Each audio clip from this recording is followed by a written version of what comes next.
ঈদ উপলক্ষে সকলো ৰাজ্যকে আমছুৰ সাংগঠনিক সম্পাদক হাছিনা বেগমে শুভেচ্ছা জনাইছে। সকলো ৰাইজলৈ মই ঈদৰ আন্তৰিক শুভেচ্ছা জ্ঞাপন কৰিছোঁ। এই পবিত্ৰ ঈদে সকলোলৈকে শান্তি সম্প্ৰীতি আৰু ভাতৃত্ববোধ গঢ়ি উঠক তাকে কামনা কৰিছোঁ। আৰু এই ঈদৰ দিনাখন আজি সঁচা অৰ্থত মনলৈ আহিছে ডিটেনশ্যন কেম্পত যিসকল লোক আছে তেওঁলোকৰ পৰিয়ালত কেনেদৰে তেওঁলোকে ঈদ পালন কৰি আছে, বা আপোনাৰ পদপথত যিসকল লোক থাকে, বা আপোনাৰ বৃদ্ধাশ্ৰমেই হওক, অনাথ আশ্ৰমেই হওক, বা বিশেষকৈ দিল্লীৰ আপোনাৰ জামিয়া মেট্ৰৰ তলত যিসকল লোক পৰি থাকে তাত পদপথত, সেইসকল লোকলৈ সঁচা অৰ্থত মনত পৰিছে। সেইকাৰণে মই সকলোলৈ এটাই অনুৰোধ জনাওঁ যে ৰাইজে আচলতে মানুহে আমি কেনেদৰে ঈদ পালন কৰিব লাগে। ঈদ পবিত্ৰ ৰমজান মাহৰ এমাহ ৰোজাৰ অন্তত এই ঈদ পালন কৰা হয়, ঈদ উল ফিতৰ।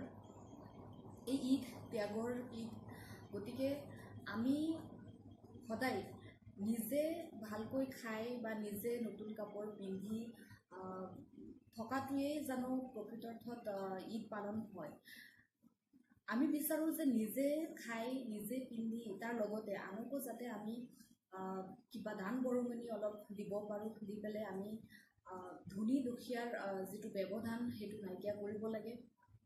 আৰু এটা কথা ঠিক যে ঈদৰ যেতিয়া নামাজ পঢ়া হয় তাত ময়দানত কিন্তু ধনী দুখীয়া সকলো লোকে একে শাৰীতে নামাজ পঢ়ে। গতিকে এই যে ভাতৃত্ববোধ, ধনী দুখীয়াৰ ভাৱ নাইকিয়া কৰি পেলাই আমি একেলগে যিটো নামাজ আদায় কৰা হয়, এয়াই ভাতৃত্ববোধ, এয়াই ঐক্যৰ চিন।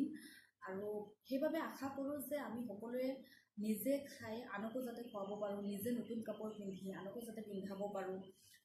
সেইদৰে সকলোৰে মুখত হাঁহি আনন্দৰে সকলো ধৰ্ম যি ধৰ্মৰ ভাৱধাৰা গুচাই পেলাই হিন্দু মুছলিম আমি সকলোৱে একত্ৰিত হৈ একেলগে মিলিজুলি এটি শংকৰ আজানৰ দেশত শান্তিৰে একত্ৰিত হৈ ভালদৰে আমি থাকিব পাৰোঁ, সেয়াই কামনা কৰোঁ। আৰু অসমত শান্তি সমৃদ্ধি বজাই ৰাখি পেলাই আমি সকলোৱে যাতে আনন্দৰে আমাৰ জীৱন সুন্দৰভাৱে অতিবাহিত কৰিব পাৰোঁ, সেই উপলক্ষে পুনৰবাৰ মই সকলোলৈকে ঈদৰ শুভেচ্ছা জ্ঞাপন কৰিছোঁ।